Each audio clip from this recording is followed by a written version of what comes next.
everyone. My name is Matthew, and I'm a professor at the university, and I'm an archaeologist. That means that I study the past by looking at clues that people left a long time ago. Now, today in your class, you're going to get a chance to be an archaeologist too. So I'm going to show you a little bit about what archaeologists do. You're going to learn a couple of important words about archaeology, and then you're going to get to try it yourself. So archaeology is learning about the past from clues that people left behind, and sometimes that can be thousands and thousands of years ago, long before people had any way to write about their lives and tell us what they thought about their world. So one of the things that I really like about archaeology is that it can be the way through which we discover past communities and give them a voice. And one of the ways that we do that is we dig. We dig in a very, very careful way that we call an excavation, which you can see here. So in this picture, an archaeologist is excavating, and they have to go through all these layers which take them back in time. And as they're doing that, they dig in a very careful way because once any of those clues have been moved around or broken, we can't learn anything more about them. Now, before we get started and learn about why archaeologists dig in such a special way, there's a few important words to learn and think about. So not only will you get to try archaeology, but you're going to sound like an archaeologist too. So the first important word is an archaeological site. And a site is any place that you can imagine where people lived in the past and left some clues about their lives. So it could be garbage from things they were doing. It could be little structures or walls, pieces of their houses, things like that. It can be a lot of things. So a site can be huge. It can be an ancient city full of many old buildings that have been abandoned. It can also just be a few tools that have been left in the middle of a field that somebody forgot about. So a site can be all kinds of different sizes, but it's basically anywhere where people did things in the past and that we can see that they were there by the things they left behind. So this is a really good example in the picture here. This is a house from about 1,000 years ago in Mexico. You can see it's round, and people used to live inside of the structure, and they would live on the floor and do all their different activities, and then they'd sort of replaster it and live on it through time. So there's many clues that are left here that tell us about what they did inside of their house. So a lot of those clues we call artifacts, which is a very important archaeological word. Basically, an artifact is anything that humans have made in the past that has survived into the present. So you can imagine they're usually things that are hard, they're durable, they last for a very long time. And so a lot of the artifacts that we find are things like broken potsherds. So these are pieces of broken ceramics, pots that people used for cooking or serving food, things like that. Another important one is stone tools, which we call lithics. These were very important for a very long time before things like metals were invented. They can be very sharp, and you can use them for cutting, for spear tips and things like that. They're very common to find in the landscape around us. And then another important one that we often find is bones. This is usually from things that people were eating, different types of meals, animals that they kept or hunted. And so we find bones around archaeological sites, sometimes by the thousands. So one of the things you can notice in the picture here of an excavation, and even on the image behind me here, is that as we dig into the ground, we often encounter layers. And that introduces a really important but long word called stratigraphy. Stratigraphy is those layers that accumulate through time, and that goes along with a very important rule, which we call the law of superposition. So the law of superposition is important to archaeologists, and it generally means that the oldest layers that we encounter are at the very bottom, and the youngest layers are on top. And that kind of makes sense if you think about it, in that people lived on a surface, they did all kinds of things and left their artifacts behind them. But through time, you have kind of an accumulation of dirt, and so those things start to get buried. And then people might live on top of those things, and then the traces of their lives get left. And then there's another period where you start to have dirt accumulating. And you can see in the picture here that sometimes that results in many, many different layers, each stacked upon each other. And as you dig deeper and deeper and deeper, you go further and further back in time. So there is a little bit of a special part to that law, and that is that it only works if those layers haven't been disturbed. And how might they get disturbed? Well, It's usually through things that people do. They dig holes, they move things around, they build new structures, they knock things over. Sometimes that can produce really complicated stratigraphy if you're in a place where people have been living for thousands of years. But one of the things you can also see in the picture is that sometimes it involves lots of archaeologists working together, and that they dig in a very careful and special way in these square pits, and they're very careful to dig those layers so that everything comes down at once, so that they can see the surface.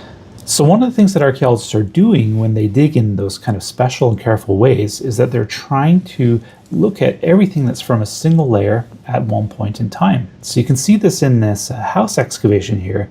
This archaeologist has been working for many days, very carefully making sure that he clears off the floor, and you can see that there's just a little corner left up in the right there. And the reason for that is that if we excavate in a careful way, we can see how all those different artifacts are related to each other. If they're from the same time period, if they're from the same layer, sometimes we can put those together to tell a story about the lives of people who lived at an archaeological site like this. So you can imagine here in the house, we might find one place where there's lots of different stone tools that have been used. Maybe it was a place in the house where people made things.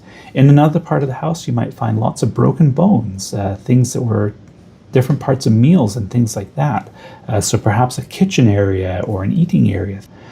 And so when we dig carefully, it gives us an ability to tell stories, to look at how all those artifacts fit together and think about what may have happened there. As you're excavating those, it's going to be very exciting when you find some of those artifacts and get to hold them and look at them and maybe see them under the magnifying glass. But I want you to dig very, very carefully so that you can see them all together at once.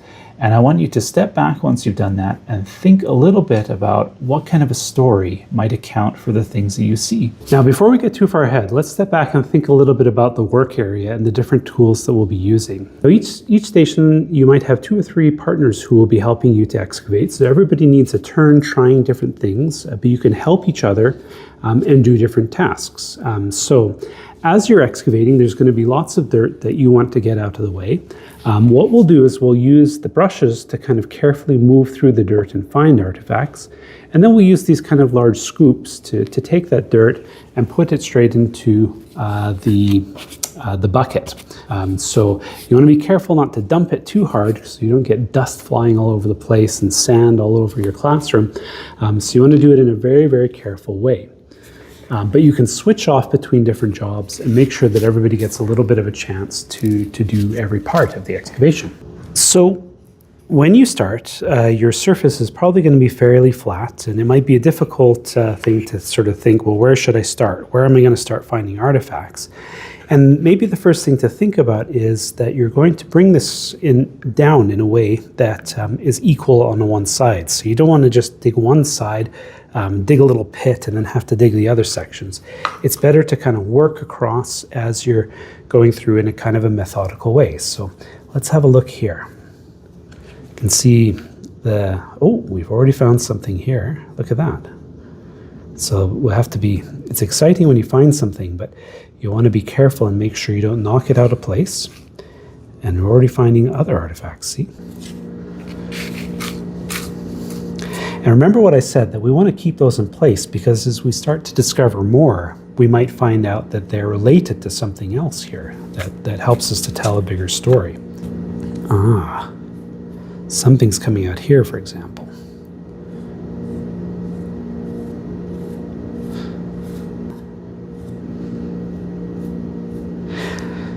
So you see, I can tell right away that this is a bone. These are teeth sticking out, and that's something that's going to be very fragile.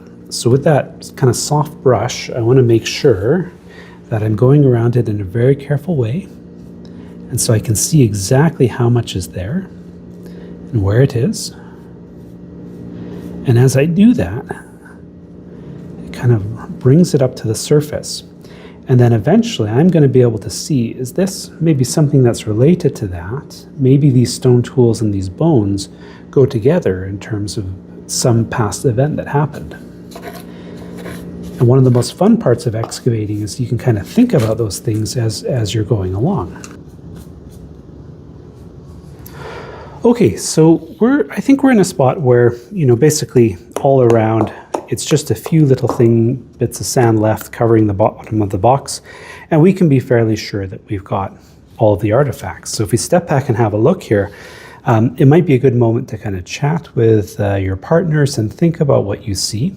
So over here we have a couple of stone tools. We have some bones.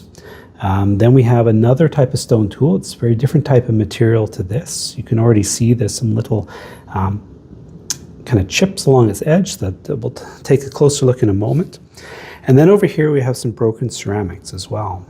So now you have the artifacts from the excavation. The question is what to do next. Well, here in the university we have a laboratory for archaeology where we have lots of different examples of different artifacts from all over the world. We have lots of bones from animals, almost any type of animal you can think of. We have bones from here.